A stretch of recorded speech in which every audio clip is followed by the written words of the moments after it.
बिस्मिल्लाहिर्रहमानिर्रहीम। अस्सलाम वालेकुम मेरे प्यारे दोस्तों, मेरा नाम है लतीफ़। प्रो टीवी यूट्यूब चैनल में खुश आमदीद तमाम देखने और सुनने वालों को। तो मेरे प्यारे दोस्तों, हम आज इस टॉपिक पर बात करेंगे। वो बात करेंगे हमारे इलाके में जो है सस्ती सब्ज़ी है। तो प्यारे दोस्तों, ये हमारा जो है इलाके में आने वाला एक सब्ज़ी फरोश है, बहुत ही अच्छा और नेक इंसान है। तो लिहाजा हमें इससे जो है रेट जो है सब्जियों के जानते हैं। तो पहले नंबर पर हम इससे जो है पूछेंगे कि जनाब ये खरबूजे का क्या रेट है, क्योंकि मैंने ये लेना है।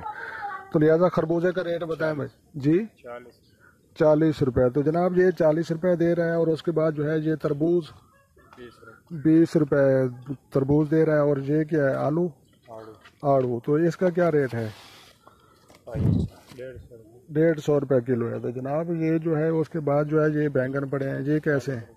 40 रुपये। तो ये गोभी 60 रुपये। और उसके बाद जो है ये 20 रुपये। तो जनाब आप देख सकते हैं कि हमारे इलाके में जो है ये सब्ज़ी बेचने वाला आता है, और देहात है और गांव है। तो जनाब बहुत ही सस्ते और जो है अच्छे रेट पर जो है ये बेचता है। तो जनाब आप देख सकते हैं।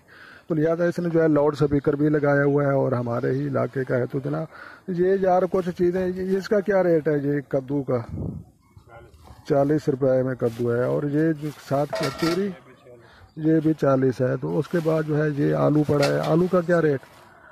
आलू। और उसके बाद जो है प्याज 50 रुपये किलो प्याज। और 80 रुपये जो है ये समझ लो कि आलू बेच रहा है। तो जनाब ये जो है हमारे इलाके में बेचने वाला सब्जी फरोश। तो लिहाजा अगर आपको ये वीडियो अच्छी लगी हो तो आपने लाइक भी करनी है, और चैनल पर नए हैं तो चैनल सब्सक्राइब कर लें। तो लिहाजा प्यारे दोस्तों, अपना ढेर सारा ख्याल रखना है और अपनी दुआओं में मुझे याद रखना है। तो लिहाजा मिलते हैं किसी नेक्स्ट वीडियो में। तब तक जो है देखने और सुनने वालों को मेरी तरफ से अस्सलाम वालेकुम व रहमतुल्लाह हो जनाब।